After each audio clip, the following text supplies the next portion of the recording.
கன்னிராசி நேயர்கள் அனைவருக்கும் வணக்கம். உங்க வாழ்க்கையை மாற்ற போற சில முக்கியமான ரகசியங்களை பத்தி இந்த வீடியோ பதிவுல முழுசா சொல்லியிருக்கேங்க. அதனால இந்த வீடியோவை ஸ்கிப் பண்ணாம பாருங்க. சிவபெருமானுடைய நாமத்தை சொல்லி வீடியோ பதிவை தொடங்கலாங்க.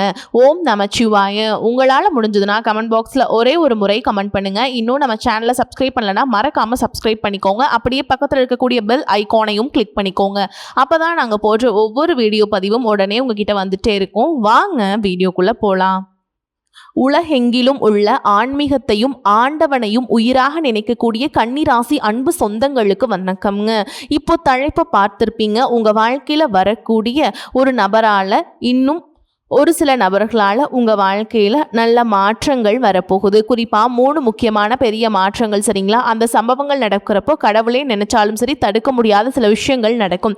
உடனே பயப்பட வேணாம், நமக்கு தான் இன்னும் பெருசாக பாதிப்பு கொடுத்துருமோ அப்படின்னு சொல்லிட்டு. கண்டிப்பாக உங்களுக்கு நல்லது தான் நடக்க போகுது. 3 முக்கியமான பெரிய சம்பவங்கள் அப்படின்னு பார்த்தோம்னாக்கா, பொருளாதார ரீதியாக, குடும்ப உறவுகள் ரீதியாக, இதோட தொழில் ரீதியாக நிறைய விஷயங்கள் கண்டிப்பாக உங்களுக்கு சாதகமாக நடக்கும். அது என்னங்கிறத இப்போ தெளிவாக பார்க்கலாம். பொதுவாக கன்னிராசிக்காரங்க அப்படின்னா மற்றவங்களுக்கு உதவி செய்யக்கூடிய குணம் அதிகமாக இருக்குது. அறிவு, ஒழுக்கம், பொறுப்புணர்வு இது எல்லாமே சேர்ந்தது தான் கன்னிராசி அப்படின்னு சொல்லலாங்க. உங்களுக்கு இனி வரக்கூடிய நாட்களில் ஒரு நபர்கள் உங்களுக்கு ஒத்துழைப்பு தரக்கூடிய வகையில், உங்களுக்கு ஒரு அதிர்ஷ்ட வாய்ப்புகளை ஏற்படுத்தக்கூடிய வகையில் இருக்க போகிறாங்க. முக்கியமாக ஒரு விஷயம், ஆக மொத்தம் யாரோ ஒரு நபர் உங்கள் வாழ்க்கையில் வரப்போகிறாங்க. அவங்களால உங்கள் வாழ்க்கையில் ஒரு நல்ல மாற்றம் வரப்போகுதுங்கிறத உணர்த்திட்டீங்களா? உங்களுடைய ரகசியத்தை பாதுகாக்கக்கூடியவராக இருக்கலாம். உங்களுடைய கஷ்ட நேரத்தில் உங்களுக்கு உதவி செய்யக்கூடிய ஆட்களாக இருக்கலாம். உங்கள் முன்னேற்றத்தை பார்த்து சந்தோஷப்படக்கூடிய ஆட்களாக இருக்கலாம். உங்கள் நேர்மைக்கு என்னைக்கும் மதிப்பு தரக்கூடியவராக இருக்கலாம். அப்படிப்பட்ட ஆட்கள் யார்? உண்மையாகவே நம்ம வாழ்க்கையில் எந்த மாதிரியான மாற்றங்கள் நிகழப்போகுது, வாய்ப்புகள் அப்படின்னா எந்த மாதிரியான வாய்ப்புகள், இதை தாங்க தெளிவாக தெரிஞ்சுக்க போகிறோம். நாளைக்கு என்ன நடக்க போகுதுன்னு தெரிஞ்சுக்கிட்டா கண்டிப்பாக நமக்கு ஒரு நல்ல வாய்ப்பு தான் அப்படிங்கிறது இந்த பதிவு உங்களுக்கு சில விஷயங்களை புரிய வச்சிடும். ஒரு குழப்பத்துக்கு தெளிவு கொடுத்துரும். நாளைக்கு இந்த மாதிரி வாய்ப்பு வரும், அதை இப்படி பயன்படுத்திக்கணும் அப்படிங்கிற ஒரு புரிதல் நமக்கு வரும். இந்த மாதிரி பணம் வரும், அது கூடவே இந்த மாதிரி செலவு வரும், இதை தவிர்த்துக்கோ. இது போலதான். சரிங்களா? இதுல நீங்க ரொம்ப முக்கியமா கவனிக்க வேண்டிய விஷயம் என்ன தெரியுங்களா? எந்த உறவுகள் கிட்ட நம்ம கவனமா இருக்கணும் அப்படிங்கறத கன்னிராசிக்காரங்களுக்கு இது ஒரு மிகப்பெரிய பாடம் கூட வச்சுக்கலாங்க. எல்லாரையுமே திருப்திப்படுத்தணுங்கிற முயற்சி இருக்கு பாத்தீங்களா, உங்களுக்கு அதை கைவிட்டுருங்க. ஏன்னா நீங்கள் ஒவ்வொரு நாளுமே பார்த்தீங்கன்னா மற்றவங்களுக்கு உதவியாக இருக்கணும், மற்றவங்க மனசு நோகக்கூடாது, மற்றவங்க நல்லா இருக்கணும், இப்படியே வாழ்க்கை போகுது. இதை கண்டிப்பாக நீங்கள் மாற்றிக்கணும். அதே போல் உங்களுடைய நல்ல மனசை மற்றவங்க பயன்படுத்திட்டு உங்களை துச்சமாக நினைக்கிறாங்க பார்த்தீங்களா, அந்த இடத்துலையுமே கவனமாக இருக்கணும். நீங்கள் உதவி செய்கிறத மறந்துட்டு திரும்ப திரும்ப உதவி மட்டும் கேட்பாங்க. ஆனால் உங்ககிட்டயே உதவி வாங்கிட்டு உங்களை பின்னாடி புறம் பேசுவாங்க. ஸோ அந்த மாதிரி ஆட்களை விட்டு விலகி தான் நிற்கணும். குறிப்பாக பண விஷயத்தில் எழுத்துப்பூர்வமான தெளிவு இல்லாமல் பெரிய தொகை யாருக்கும் கொடுக்காதீங்க. ஜாமீன் கையெழுத்து போடாதீங்க. நண்பராகவே இருந்தாலும் சரி, உறவுக்காலங்களாக இருந்தாலும் சரி, அன்பு வேற, பணம் வேற, நம்பிக்கை வேற, பொறுப்பு வேற. ஓகேங்களா? இந்த நாளையும் ஒன்றா போட்டு குழப்பிக்காதீங்க. ஓகேங்களா? எல்லாத்துக்கும் வேற வேற முகம் இருக்குது. கன்னிராசிக்காரங்களுக்கு இதனால் பிரச்சனைங்கிறது நிறைய ஃபேஸ் பண்ணியிருப்பீங்க. பணத்தாலையும், அன்பாலையும், நம்பிக்கையாலையும், பொறுப்புகளாலையும் தேவையில்லாத பொறுப்புகளை தூக்கி தலையில் வச்சு எவ்வளவோ பிரச்சனைகளை நீங்கள் ஃபேஸ் பண்ணியிருப்பீங்க. அதெல்லாம் கொஞ்சம் மாற்றிக்கணுங்க. சரிங்களா? அதுதான் இப்போ நம்ம தெளிவாக பார்க்க போகிறோம். முதல்ல தொழில் மற்றும் வேலை. கன்னிராசிக்காரங்களை பொறுத்த வரைக்கும் மிகவும் முக்கியமான துறைகளில் லாபம் மற்றும் தொடர்புகள். ஏன் அப்படின்னு உங்களுக்கு கிரக நிலைகள் சாதகமாக இருக்குது. அதனால தான் ஒரு சில நபர்கள் உங்கள் வாழ்க்கையில் வரப்போகிறாங்க. அவங்களால நீங்கள் நல்லா இருக்க போறீங்க அப்படின்னு நான் சொன்னேன். குறிப்பாக குரு உங்களுக்கு 11ஆம் இடத்துல இருக்காரு. 11ஆம் இடங்கிறது கன்னிராசிக்காரங்களுக்கு கடகராசியில் வருது. ஸோ அங்கே குரு பகவான் உச்சம் பெறக்கூடிய இடம். உங்களுடைய திறமையை சரியான நபர்கள் கிட்ட கொண்டு சேர்க்கக்கூடிய வாய்ப்பு அதிகமாகும். நீங்கள் வேலை தேடிட்டு இருந்தால் நல்ல வேலை வாய்ப்பு கிடைக்கும். கிடைக்காம போன வாய்ப்புகள் எல்லாம் இப்போ உங்களுக்கு வீடு தேடி வரும். புதிய தொடர்புகள் உருவாகும். மூத்தவர்கள் அவங்க ஒரு ஆலோசனை சொல்வாங்க. அவங்களுடைய உதவியாக இருக்கட்டும், அவங்களுடைய ஒரு வாய்ப்பு, ஒரு சான்ஸாக கூட இருக்கலாம். அது உங்களுக்கு பெரிய மாற்றத்தை கொடுக்கும். அது எப்படி வேலையை மாற்றணும் அப்படின்னு நினைக்கிறீங்க அப்படின்னாக்கா அவசரமாக முடிவெடுக்காதீங்க. ஒரு வேலையை பார்த்துக்கோங்க. சம்பளம், பணிச்சூழல், பொறுப்பு இதெல்லாம் நல்லா ஆராய்ச்சி பண்ணிவிட்டு அதுக்கப்புறமா அந்த வேலையில் ஜாயின் பண்ணிட்டு இருக்கக்கூடிய வேலையை விடணும். கன்னிராசிக்காரங்களுக்கு இந்த காலகட்டத்தில் யாரை சந்திக்கிறோம், என்ன வேலை செய்கிறோம் எல்லாமே முக்கியத்துவம் நீங்கள் கொடுக்கணும் எல்லாத்துக்குமே. அதே போல் தொழில் செய்கிறீங்க அப்படின்னா சொந்த தொழில் செய்யக்கூடிய கன்னிராசிக்காரங்க பழைய வாடிக்கையாளர்கள் மீண்டும் தொடர்பு கொள்ள போகிறீங்க. புதிய வாடிக்கையாளர்கள் வர்றதுக்கான வாய்ப்பு இருக்குது. ஆனால் சனி 7ஆம் இடத்துல இருக்காருங்க. இதனால் கூட்டு தொழில் செய்கிறவங்களாம் ரொம்பவே கவனமாக இருக்கணும். யாரையுமே நம்பக்கூடாது. திரும்ப திரும்ப சொல்கிறேன், கன்னிராசி பல பேரை நம்பி குறிப்பாக கூட்டாளிங்க நண்பர்களால் அதிகப்படியான ஆபத்தை சந்திச்சவங்களும் கன்னிராசிக்காரங்களாக தான் இருக்கீங்க. உங்களை சுற்றி பெரும் கூட்டம் இருக்கு இல்லைங்களா, அவங்களாம் சொல்ல மாட்டாங்க சரிங்களா. அவங்கள சுற்றி ஒரு கூட்டம் உங்ககிட்டயே வரும், உங்களை தேடி தேடி வரும், உங்களை பயன்படுத்திக்கிட்டு அவங்க காரியத்தை சாதிச்சுட்டு போயிடுவாங்க. அந்த இடத்துல தான் நீங்கள் உஷாராக இருக்கணும். அதே போல் அவங்க இப்போ வாயில் சொல்கிறாங்க இதை பண்ணி கொடுன்னா நீங்கள் உடனே கொடுத்துறாதீங்க. ஏன்னா நீங்கள் நம்பிக்கையின் பேரில் ஏதாவது ஒரு கையெழுத்து போடுறது, இந்த மாதிரி நம்பிக்கையின் பேரில் கடன் வாங்கி கொடுக்கறது, நம்பிக்கையின் பேரில் காசு கொடுக்குறது, இதெல்லாம் பண்ணீங்க அப்படின்னா உங்கள் தலை மாட்டிடும். ஓகேங்களா, உஷாராக இருந்துக்கோங்க. யாரையுமே நம்பாதீங்க. எதுவாக இருந்தாலும் சரி ரிட்டனில் எழுதி வாங்கிக்கோங்க. ஒவ்வொரு பொறுப்பையும் தெளிவாக புரிஞ்சுக்கோங்க. கணக்கு தெளிவாக இருக்கணும். பணம் தொடர்பான பதிவுகள் சரியாக இருக்கணும். அப்போ தான் சனி ஒழுக்கமான தன்மைக்கு உங்களுக்கு எதிராக வேலை பார்க்காம இருப்பார்.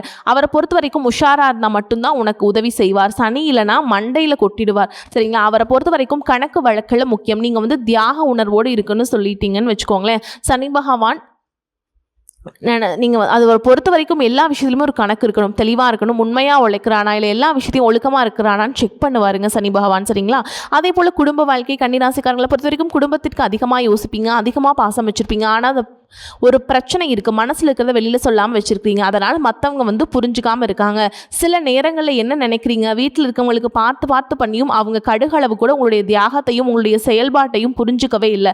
ஃபஸ்ட்டு நான் ஒரு விஷயம் சொல்கிறேன், இதை நீங்கள் செய்கிறீங்க அப்படின்னாக்கா இதை நீங்கள் எப்படி கஷ்டப்பட்டு செஞ்சீங்க. ஒரு பொருள் வாங்கி கொடுக்கறதா இருக்கட்டும், ஒரு உதவி பண்ணுறதா இருக்கட்டும், ஒரு இடத்துக்கு ஓடி போய் ஒரு வேலையை முடிச்சதா இருக்கட்டும், இதில் எவ்வளோ கஷ்டம் இருக்குங்கிறத தெரியப்படுத்துங்க. குடும்பத்துக்கே தெரியாமல் சம்மந்தப்பட்ட உதவி செய்கிறவங்களுக்கு, உதவி வாங்குறவங்களுக்கு அந்த கஷ்டம் புரியணும். ஓகேங்களா, அதை ஃபஸ்ட்டு நினைவில் வச்சுக்கோங்க. இந்த காலகட்டத்தில் குடும்பத்தில் ஒரு விஷயத்தை நினைவில் இருக்கணும். நான் சொல்கிறது சரி, நான் நினைக்கிறது சரி அப்படிங்கிறத நிரூபிச்சுக்கிட்டு ஒரு புரிதல் மேம்படுத்தணும்னு பாட வைக்கிறத தாண்டி நீங்கள் செய்கிறது கரெக்டுனா கரெக்டு, தப்புனா தப்பு அப்படின்னு மற்றவங்களுக்கு நீங்கள் சொல்லணும். ஓகேவா, குடும்பத்தில் எல்லாருமே நல்லவங்க தான். அவங்க செய்கிற தப்பையும் நீங்கள் நல்ல விதமாக பார்க்குறேங்கிற பேரில் அவங்க தப்பு அவங்களுக்கு சுட்டி காட்டாமல் போயிடுறீங்க. குடும்பத்தில் தப்பு பண்ணுறாங்க, நீங்கள் சரி பண்ணுறீங்க.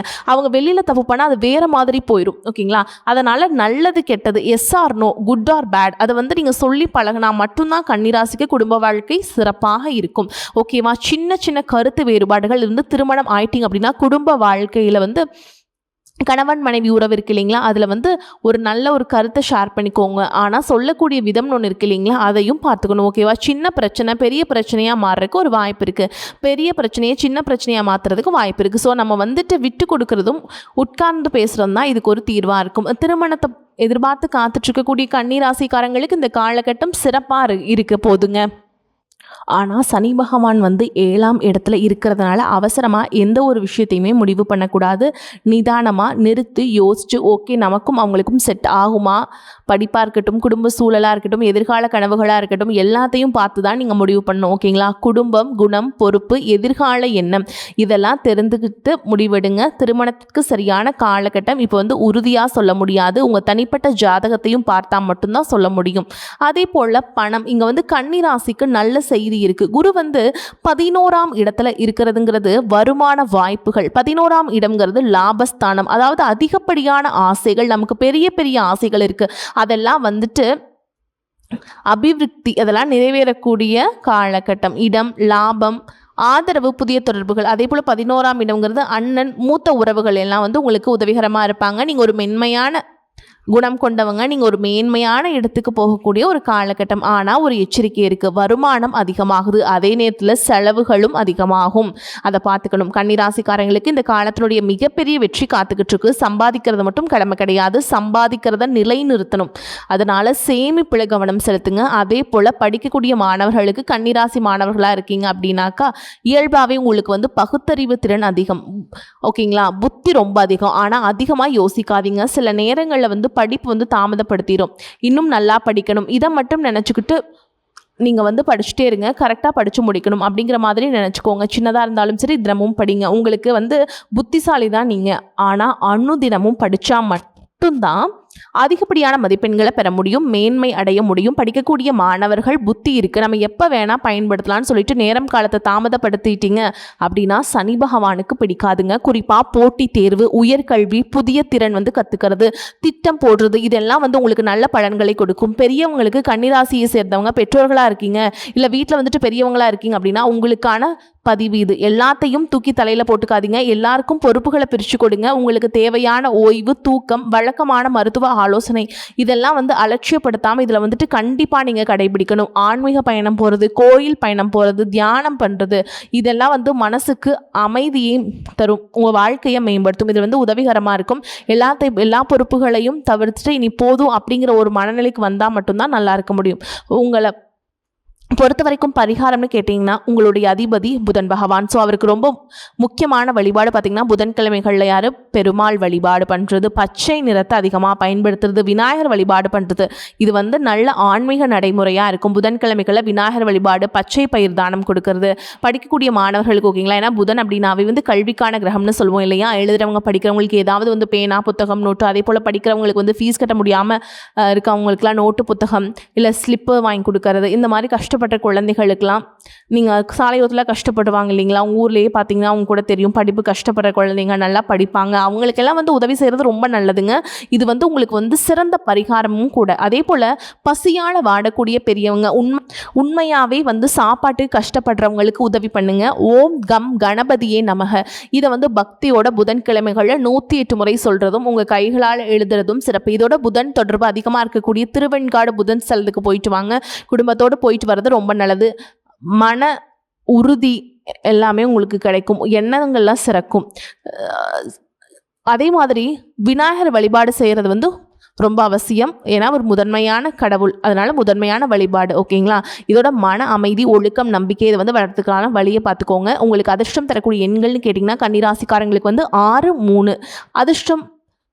இதெல்லாம் அதிர்ஷ்டம். முக்கியமாக முடிவெடுக்கிறீங்க அப்படின்னாக்கா இந்த மாதிரி பார்த்துக்கோங்க. இந்த தினங்களில் அதிர்ஷ்டம் தரக்கூடிய எண்கள்னா அந்த எண்களாக தான் இருக்குங்க. அதே மாதிரி அதிர்ஷ்டம் தரக்கூடிய நிறங்கள்னு பார்த்திங்கன்னா இளம் பச்சை, பச்சை கலந்த இயற்கை நிறங்கள். ஏதாவது புதன்கிழமைகளை பச்சை நிறத்தை வந்து அதிகமாக பயன்படுத்துங்க. இது உங்களுக்கு மேன்மையை கொடுக்கும். அதே மாதிரி அதிர்ஷ்டம் தரக்கூடிய திசை வடக்கு திசை. ஏதாவது புதுசாக வந்து ஒரு காரியம் தொடங்குறீங்க, ஒரு விஷயத்துக்கு போகிறீங்க அப்படின்னா திட்டம் போடுறது சரி. இந்த திசையை நோக்கி செய்யக்கூடிய விஷயங்கள் வந்து உங்களுக்கு வெற்றி தான். இதோட பொதுவாகவே நீங்கள் யார் அப்படின்னாக்கா வாழ்க்கையில் எவ்வளவோ பிரச்சனை வந்தாலும் உடஞ்சு போக மாட்டீங்க. ஏன்னா உங்கள் எதிரிகளே வந்துட்டு பார்த்தீங்கன்னா கதிகலங்கி போயிடுவாங்க. இவ்வளோ பிரச்சனை இருந்தால் கண்டிப்பாக நம்ம செத்துருவோம்டா, இவ்வளோ பிரச்சனையை கொடுத்தா பாரு ஒன்றுமே இல்லாமல் எப்படி இருக்கான் பாரு, கல் மாதிரி நிற்கிறான் பாரு அப்படின்னு பல பேர் உங்களை வந்து பார்த்துருக்காங்க, உங்ககிட்ட கேட்கவும் செஞ்சுருக்காங்க. அதுதான் உங்களுடைய பலம்ங்கிறத புரிஞ்சுக்கோங்க. இதோட யாரையும் நம்பாதீங்க. நல்ல மனுஷங்க யாரு, கெட்ட மனுஷங்க யாருங்கிறத அடையாளம் பார்த்துக்கோங்க. பணம் வருது அப்படின்னாக்கா சேமிக்க பாருங்கள். வாய்ப்பு வந்துச்சு அப்படின்னா அதை வந்து ஆராய்ந்து பயன்படுத்துங்க. உறவுகள் வந்தால் உண்மையானு பாருங்கள். பிரச்சனை வந்தால் பயப்படாமல் தீர்வை தேடுங்க. கன்னிராசிக்கு இப்போ திறந்திருக்கக்கூடிய கடை வந்து ஒரு மேன்மை தரக்கூடிய அதிர்ஷ்ட கதமாக தான் இருக்க போகுது சரிங்களா. இந்த காலத்தை மட்டும் பயப்படாமல் பயன்படுத்துங்க. தெளிவோடு பாருங்கள், நம்பிக்கையோடு செயல்படுங்க. விநாயகர் பெருமான மனசில் நிறுத்துங்க. கன்னிராசிக்காரங்களுக்கு வரக்கூடிய நல்ல மாற்றங்கள் உங்களுடைய உழைப்போடு இணைஞ்சு ஒரு மேன்மை தரக்கூடிய அமைப்பு தான். பொதுவாக கன்னிராசிக்காரங்களுக்கு இன்னொரு தனித்துவம் இருக்குது. யாரையும் அவ்வளோ ஈஸியாக நம்ப மாட்டீங்க.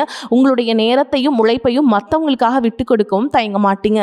விட்டு கொடுக்கறதுக்கு அவங்க தகுதி என்னன்னு பார்ப்பீங்க. வெளியில் பார்த்தா அமைதியாக இருப்பீங்க, ஆனால் உங்களுக்குள்ளே வந்துட்டு 1000 முறை ஒரு விஷயத்தை வந்து அலசி ஆராயக்கூடிய ஆள் நீங்கள்.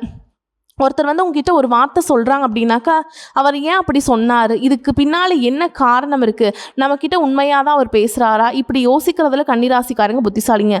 முக்கியமாக உங்களுடைய குணம் என்னன்னாக்கா உங்களுக்கு பிடிக்காத வந்து நேரடியாக சொல்லாமல் அமைதியாக விலகி போயிடுவீங்க. சிலர் வந்து உங்களை புரிஞ்சுக்காமல் இது வந்து ரொம்ப பிடிவாதம் பிடிச்சவங்க அப்படின்லாம் நினைப்பாங்க. ஆனால் உண்மையில் நீங்கள் பிடிவாதம் பிடிக்கிறதுக்கு காரணம் இருக்கும். நீங்கள் ஒரு முடிவு எடுத்தீங்க அப்படின்னாக்கா அதுக்கு பின்னாடி 1000 காரணங்கள் இருக்கும். அப்போ தான் வந்து நீங்கள் அதை செயல்படுத்தவும் ஆரம்பிச்சிருப்பீங்க. இதை கேட்கக்கூடிய கன்னிராசிக்காரர்கள் இப்போ வந்து உங்களுக்கு புரிஞ்சிருக்கும், ஆமாம் நான் அப்படி தான், என் மனசு வந்து 1000 கேள்வி இருக்கும், நான் ஒரு முடிவு பண்ணுறேன் அப்படின்னாக்கா ஒன்றுக்கு பல முறை யோசிச்சு தான் எடுப்பேன் அப்படின்னு நீங்கள் நினைக்கிறது உண்மைனா கமெண்ட் பாக்ஸில் எழுதுங்க சரிங்களா. இதில் தினசரி நீங்கள் மாற்றக்கூடிய ஒரு சில பழக்க வழக்கங்களுக்கு காலையில் எழுந்ததுமே முதல்ல வந்து கடவுளை நினைங்க. அதுக்கு பின்னாடி அந்த நாளில் நீங்கள் செய்ய வேண்டிய வேலைகளை வந்துட்டும் திட்டம் போட்டு ஒரு பேப்பரில் எழுதிக்கோங்க. அது புதன அதிபதியாக கொண்ட கன்னிராசிக்காரங்க எந்த அளவுக்கு பேனா பேப்பர் பயன்படுத்துறீங்களோ அந்த அளவுக்கு சக்ஸஸ். ஒரே நேரத்தில் பல விஷயங்களை நினச்சி குழம்பாதீங்க. உன்னை முடிச்சுட்டு அடுத்தது தொடங்க. இதுதான் கன்னிராசிக்காரங்க நீங்கள் மாற்றிக்க வேண்டிய நடைமுறை. அதே போல் புதன் பொறுத்த வரைக்கும் வடக்கு திசைக்கு தொடர்பு கொண்டவர். அதனால் படிக்கிறதா இருக்கட்டும், கணக்கு வேலை திட்டம் எல்லாத்தையும் வந்து வடகிழக்கு நோக்கி அமர்ந்து செஞ்சீங்க அப்படின்னாக்கா வெற்றி நிச்சயம். இதோட அடுத்த சில மாதங்களுக்கு குரு தரக்கூடிய வாய்ப்புகள் அப்படிங்கிறது ரொம்ப சிறப்பாக இருக்குது. குரு பார்க்க கோடி நன்மைன்னு சொல்லுவாங்க. ஸோ குரு தரக்கூடிய அமைப்புங்கிறது உங்களுக்கு ரொம்ப நல்லா இருக்குது. கன்னிராசிக்காரங்க ஒரு விஷயத்தை மட்டும் புரிஞ்சுக்கோங்க, நீங்கள் எல்லாரையும் திருத்தணும்னு நினைக்கிறது அவசியம் இல்லாத ஒரு வேலை. எல்லாருடைய பிரச்சனையுமே அவங்க பார்த்துப்பாங்க. எல்லாருடைய மனசையும் நீங்கள் புரிஞ்சுக்கணுங்கிறது அவசியம் கிடையாது. திரும்பவும் சொல்கிறேன், நீங்கள் பிறந்து வந்தது உங்களுடைய பிரச்சனையை ஃபேஸ் பண்ணுறதுக்கு மட்டும்தான். ஓகேங்களா? நீங்கள் அடுத்தவங்களுடைய பிரச்சனையெல்லாம் சால்வ் பண்ணோம் அப்படிங்கிற அவசியம் கிடையாது. உங்களுக்கு கிடைச்ச வாய்ப்புகளை நீங்கள் பயன்படுத்திக்கிட்டு நீங்கள் முன்னேற்ற பாதையிலே போயிட்டு இருங்க. சின்ன சின்ன வாய்ப்புகள் உங்களுக்கு கட்டாயமாக இந்த காலகட்டத்தில் வந்து சேரும். அதுக்கான நபர்கள் எல்லாம் உங்களுக்கு அறிமுகம் ஆவாங்க. அவங்களால உங்களுக்கு ஒரு நல்ல வேலை வாய்ப்பு வரும், ஒரு பழைய தொடர்பு மீண்டும் வரும், ஒரு தொழில் வாய்ப்பு கிடைக்கலாம், புதிய வருமானம் அது வரதுக்கான வழி உருவாகும். இந்த மாதிரி வரக்கூடிய வாய்ப்புகளை கரெக்டாக பயன்படுத்திட்டு முன்னேற்ற பாதையில் போயிட்டு இருங்க. வாழ்த்துக்கள். வாழ்க வளமோடு நலமோடு. நன்றி, வணக்கம்.